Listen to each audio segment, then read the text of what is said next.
One of the main reasons artists aren't rapping on your beats and buying your beats is because your mix is trash. It probably sounds something like this.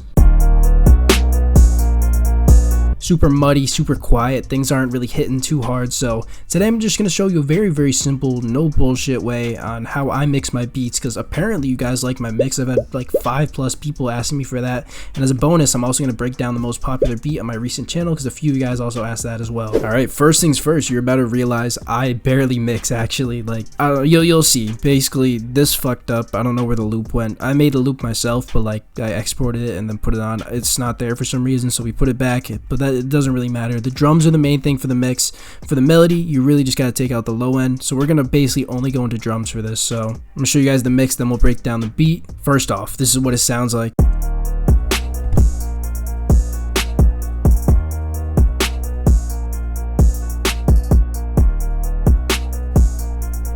You get it. In my opinion, this really isn't even that clean of a mix, but I'll tell you why it works and why people think it is a clean mix. Because I even have artists really commenting on it. They're like, yo, this hits so hard. And that's the main thing, is that you just have to make sure the drums hit hard.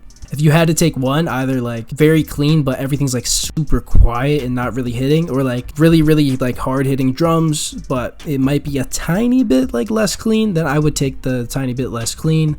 And that's for trap beats. Other genres are very different, but for trap beats it's very minimal. So the first thing that goes into mixing is sound selection. You have to have good quality sounds. I can show you this exact like beat and mix with different sounds and it would sound shitty. So yeah, where do you get your sounds? This is actually my kit. I didn't even want to make this a video about plugging my kits because I was actually going to take my kits down, matter of fact, because I've been like trying to set up a kit store, shit like that, and like kits aren't my main focus. But yeah, I have a funk kit and it works well for like these Memphis beats as well. So all of the beats, yeah, all of the drums are my sounds. My 808, my kicks, my snares, my hats, my open hats, but that's like a very basic open hat. And if you don't have good drum kits, just use like the industry sounds. My biggest song is with the Spins 808. You can't go wrong with like the classic industry sounds. They're like kind of what's in the current wave. Artists know them, artists like them, so there's no reason to like reinvent the wheel and do something crazy. So yeah, I have my own sounds that I like, but I do often just go back to like the very standard industry sounds. And matter of fact, we're gonna mix this beat from scratch together. For your master channel, if you don't know how to use a limiter, just get rid of it, put a soft clipper instead. Default settings with that. I've seen some people mess with it. I'll just go default settings. So the first thing I do when I mix is the levels, and that's basically the majority of it is literally just the leveling. So I'm gonna put everything back to default and then I'm gonna level it with you guys. So I always start with the loop, which I mix separately in a different FLP when I made the loop, but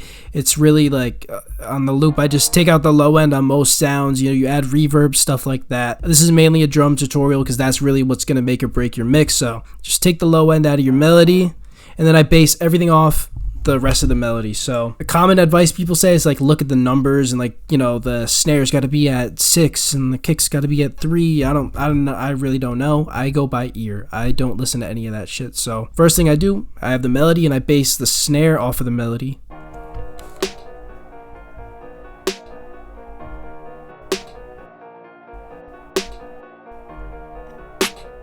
Yeah, another thing I do is I just kind of mess around with the EQ down here. I like to take out the low end from just, you know, snares and hi-hats as well, just because those are very like high end and mid prominent sounds, so you don't really need low end in them. You want to make as much space as possible for your kicks, because that's often what causes like a muddy or bad mix, is like just shit low end. And then again, I add the hats and I do it by ear.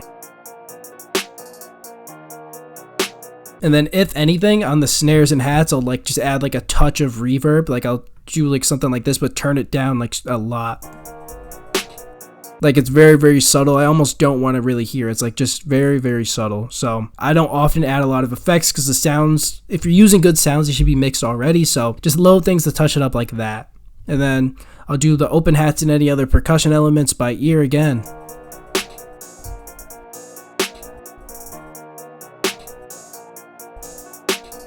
That sounds pretty good to me. Now for the kicks, I start low and then I basically go like right before the red.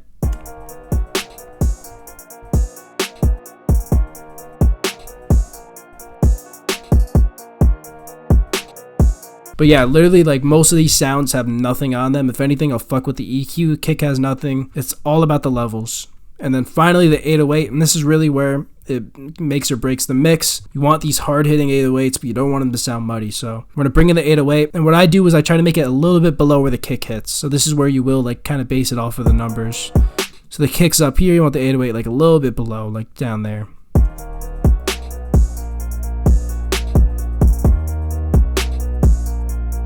And you know, with this drum kit, I kind of like crafted these sounds together. So the kick and 808 already sound really, really good, but sometimes in your mix it will sound muddy. So what you want to do is add a little side chain. So you're going to be selected to your kick. You're going to click right here, drag this all the way down, go to your 808, add a limiter. Then you're going to go to compression, turn these all the way. Then where it says sidechain, right click, go to the kick, and then you're going to adjust the threshold accordingly. For example, if it was like all the way down, it's extreme. You just want like a very, very like subtle delay. So now that the beat's done, one final thing I might do, and I do sometimes, just add a little EQ, and you can do a very, very subtle boost to the high end. Like you almost can't hear the difference. You don't want, with your master channel, you don't want to be extreme at all. And then one final thing, sometimes when I level, all my stuff's like down here, which is cool. You know, you could like add like something on the master to boost everything. But if you're trying to do it very like simple, no bullshit, then what you can do is you can hold Command Shift. Sorry, I'm trying to like hold the mic and do this. And then you can like select everything at once and then just bring everything up until, you know, until as high as you can without it sounding bad. So like notice when we get up here, like it just starts to sound way too distorted, everything's clipping. So we're gonna go down. So yeah, common mistakes I see with mixing is drums are way too quiet compared to the melody, so it'd be like this. Kick and 808 sound muddy is another big one.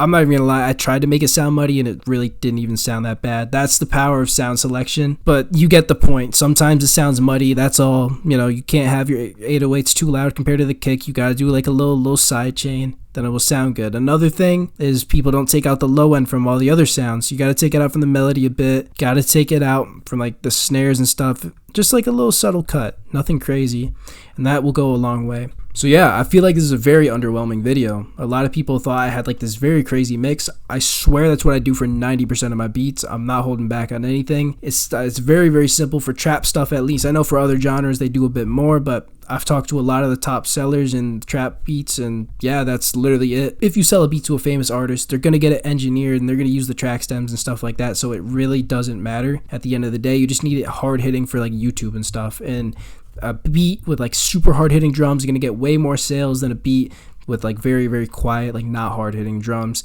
Even if the beat is better, people just hear it like loud and they're like, yeah, I want to buy it. So if we play loud, people might think we're good. Alright, we're on the couch, laptop's about to die, but we're going to speed run this Shuda thing. We got 9%. Alright, Shuda's the beat that blew up my channel. We're going to break it down. Very, very, very simple. I don't have the full loop like I said earlier, but I could break down the main melody because that's really all that matters. Yeah, for some reason like the other sounds won't load properly. But yeah, D sharp minor.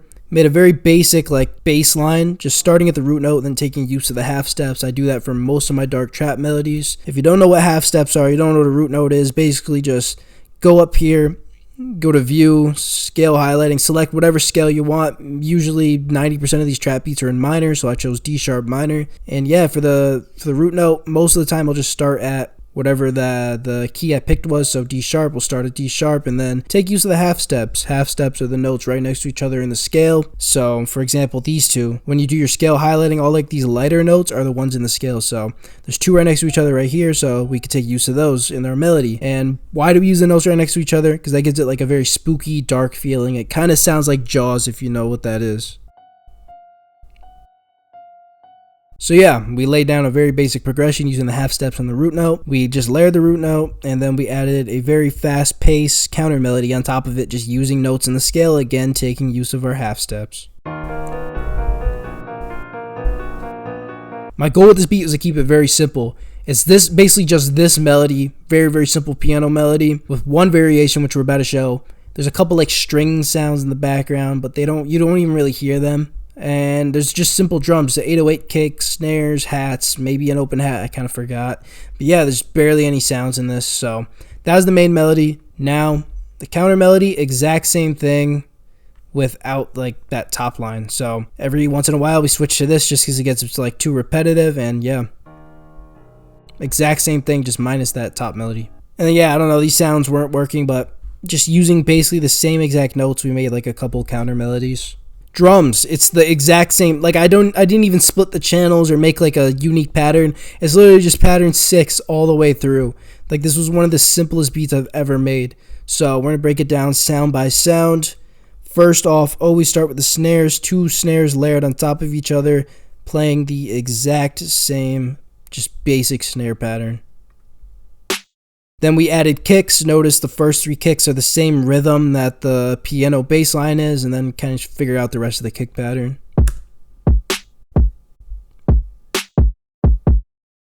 From there I did the hats, which I try to base my hat pattern off the kicks and just kind of fill out rolls where I think makes sense. So this is what we got.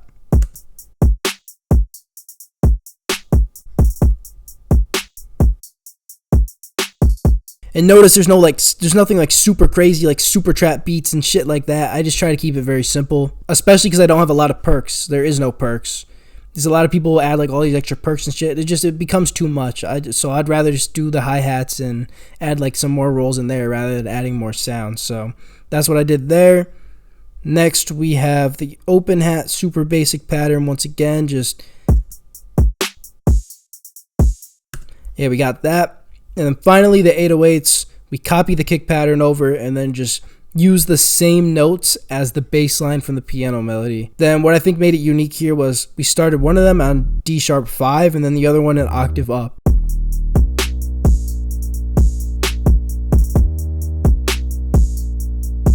Mixing, I just showed you guys. Now arrangement, you can see it's a very, very easy arrangement. So the same drum pattern all the way through. And the only thing we did, we changed something in the melody every 8 bars. So that's how I always do my arrangements. But what I do want to show you is the intro because I think it's very unique. We did like the kind of like Pharrell 4-count type thing. And then we also added the Memphis vocal just because I do like the Memphis beats a lot.